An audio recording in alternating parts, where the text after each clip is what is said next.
It's time to crash the party, or is it time to have a crash party?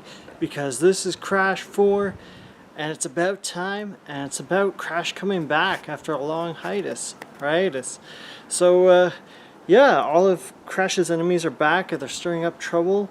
This is the first proper Crash Bandicoot game done by, like, you know, the main guys that sort of revert the last few adventures. So it's easily the best looking Crash, hands down. It runs 60 frames a second if you cap it.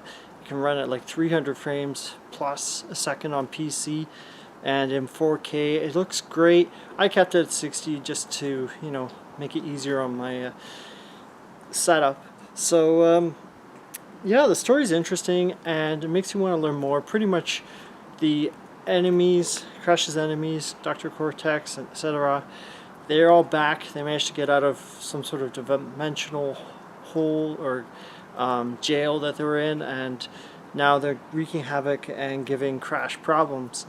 So I found you really want to find out what's going on after this current level, and I think it's like a 5-10 hour game, a lot of fun, and I just found it really hard to stop playing, and I'm like, okay, if I don't stop playing, I'm not going to get a lot of sleep tonight. So there's a lot of like hidden boxes everywhere, a lot of unlockables. Someone compared it to Donkey Kong 64, and I would agree with that. And it also gets pretty hard, I've heard later, just to get through the game, let alone like unlocking everything.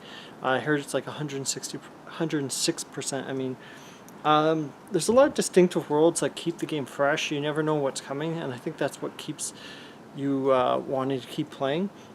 There's like new abilities like wall running, wall jump.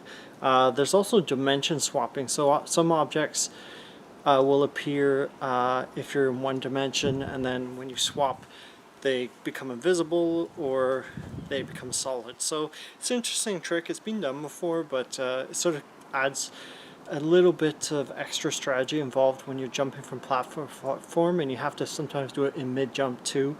The soundtrack's really good. I noticed some of the classic tracks, but then a lot of the other tracks that were sort of like in the background, they weren't horrible, but like they seemed decent for the stage.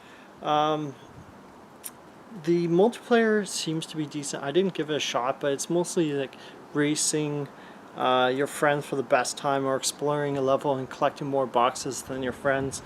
So I haven't really heard of anyone actually playing it for the multiplayer. I guess it's just a nice feature to have if you have a few friends over or you're playing with relatives.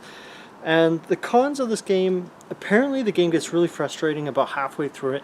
I didn't get that far. I think I got like 5 to 10% through it. To unlock things, you'll be playing some levels multiple times. Then there's like a mirror mode, so technically there's like 86 levels in the game if you go through the mirror mode as well.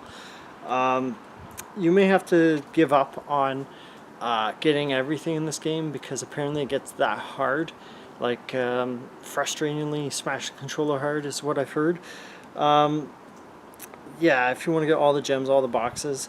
If you're here just for the main story, I would give this game probably like an 8 or an 8.5 out of 10.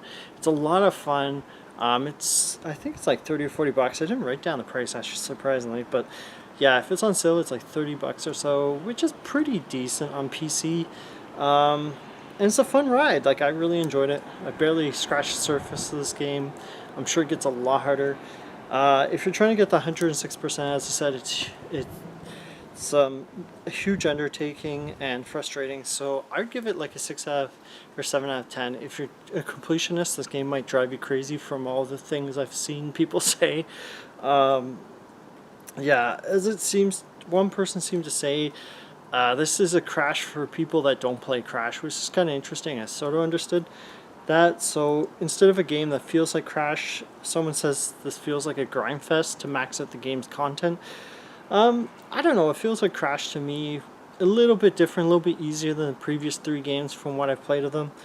I would say for most people, like, it would be somewhere in the middle, like, a solid 8 or 9. If you're just playing to play through the game and you never plan on like getting all the costumes and gems and everything unlockables, yeah, like it's a scenic play session. You probably won't care if you don't have every last costume. So yeah, 8 or 9. So honestly, I feel like this was the most fun I had this week.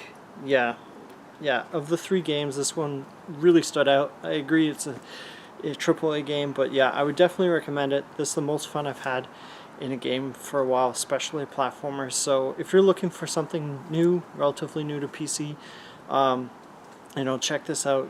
There's very few games I would say that look this beautiful as a platformer title. So don't forget, crash your Bandicoots, keep on gaming. Bye.